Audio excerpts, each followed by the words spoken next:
Kali ini kita akan bedah bareng salah satu buku sains paling berpengaruh yang pernah ada. What is Life? Karya Erwin Schrödinger. Oke, kita langsung aja masuk ke misteri utamanya, sesuatu yang bikin seorang fisikawan sekelas Schrödinger penasaran. Pertanyaannya kelihatannya sederhana, tapi dalam banget.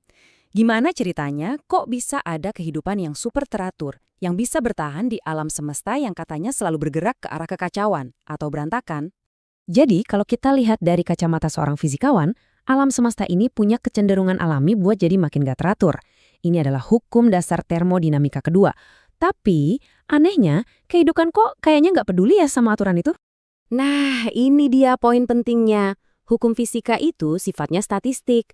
Maksudnya, keteraturan itu muncul dari kekacauan, tapi dalam jumlah yang sangat besar. Coba bayangin kasino deh. Setiap lemparan dadu itu kan acak, tapi karena permainannya banyak banget, bandar hampir selalu bisa prediksi hasilnya dalam jangka panjang. Keteraturan muncul dari kekacauan statistik. Semua ini diatur oleh yang namanya aturan akar kuadrat N. Gampangnya gini, semakin banyak atom, disimbolkan dengan N, yang terlibat, hukumnya jadi semakin presisi, dan tingkat kesalahannya makin kecil. Kalau atomnya sudah jutaan, gerakan aneh 1-2 atom itu nggak akan ngaruh. Yang penting adalah perilaku kolektif mereka yang jadi bisa kita tebak. Dari sini, para fisikawan narik kesimpulan yang kelihatannya logis banget. Supaya bisa sangat teratur, sebuah organisme itu harus berukuran raksasa kalau dibandingin sama atom. Tujuannya ya supaya semua kerja di dalamnya diatur oleh hukum statistik yang stabil tadi. Masuk akal bukan? Nah, disinilah ceritanya jadi menarik. Tiba-tiba, para ahli biologi datang dengan satu fakta yang seolah-olah menjungkir balikan semua logika tadi. Petunjuknya datang dari inti pewarisan sifat. Ternyata, mereka menemukan kalau seluruh resep atau cetak biru kehidupan yang super kompleks itu disimpan di dalam kromosom.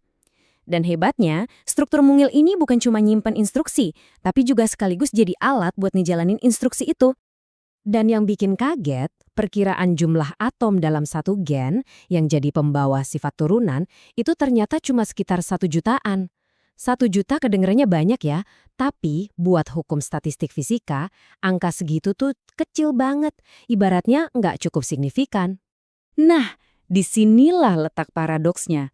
Gimana ceritanya struktur sekecil itu, yang harusnya nggak patuh sama hukum statistik, kok bisa jadi penanggung jawab stabilitas kehidupan yang luar biasa, yang diwariskan dari generasi ke generasi hampir tanpa cacat? Ini sama aja kayak mau prediksi hasil judi, tapi cuma modal 3 kali lempar dadu. Mustahil kan? Nah, untuk menjawab teka-teki ini, Schrödinger ngajak kita buat mikirin gen dengan cara yang beda. Bukan cuma sebagai kumpulan atom biasa, tapi sebagai sejenis kristal yang sangat istimewa. Tapi bukan sembarang kristal ya. Bayanginnya gini gen itu bukan kristal periodik yang polanya itu-itu aja berulang terus kayak motif di wallpaper. Tapi gen itu lebih mirip kristal aperiodik, sebuah struktur rumit di mana setiap atom punya peran uniknya sendiri, kayak sulaman permadani yang indah. Setiap bagiannya beda, tapi semuanya menyatu jadi sebuah desain yang utuh dan penuh makna. Dan gagasan tentang kristal aperiodik ini membawa kita ke sebuah penemuan yang luar biasa. Jawabannya, menurut Schrödinger, bukan ada di fisika klasik yang biasa kita kenal, tapi di dunia teori kuantum yang, ya, sedikit aneh. Jadi, kenapa gen bisa stabil banget?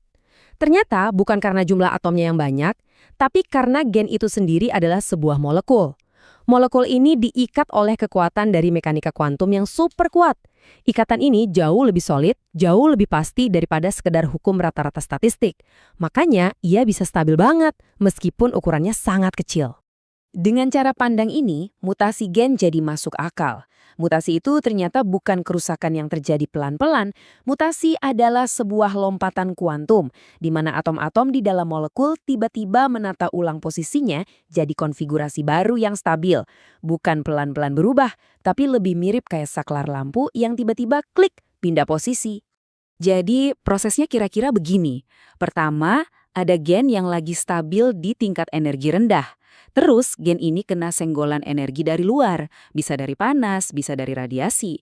Energi ini cukup kuat buat mendorong gen itu melewati batas stabilitasnya. Dan lambat. Atom-atomnya langsung menyusun ulang jadi bentuk baru yang stabil juga.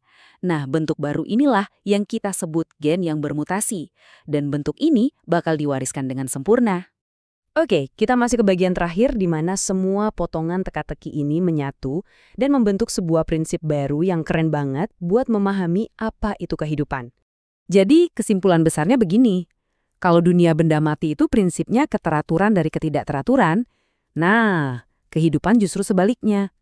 Kehidupan itu beroperasi dengan prinsip keteraturan dari keteraturan. Kehidupan itu nggak menciptakan keteraturan dari nol, tapi ia mengambil keteraturan yang sudah ada, lalu menyalin dan mengembangkannya. Artinya, makhluk hidup itu dengan hebatnya mempertahankan keteraturan tingkat tingginya.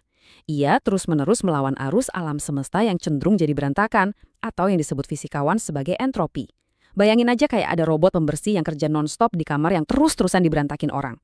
Terus gimana caranya makhluk hidup bisa terus-terusan rapi dan nggak hancur jadi berantakan alias mati? Jawabannya ya dengan makan, minum, bernapas, pokoknya metabolisme. Tapi pertanyaannya, apa sih yang sebenarnya kita konsumsi? Bukan cuma materi atau energi loh. Jawaban Schrödinger ini jenius. Menurutnya organisme itu memakan entropi negatif. Jangan bingung sama istilahnya, entropi negatif itu cuma cara keren fisikawan buat bilang keteraturan.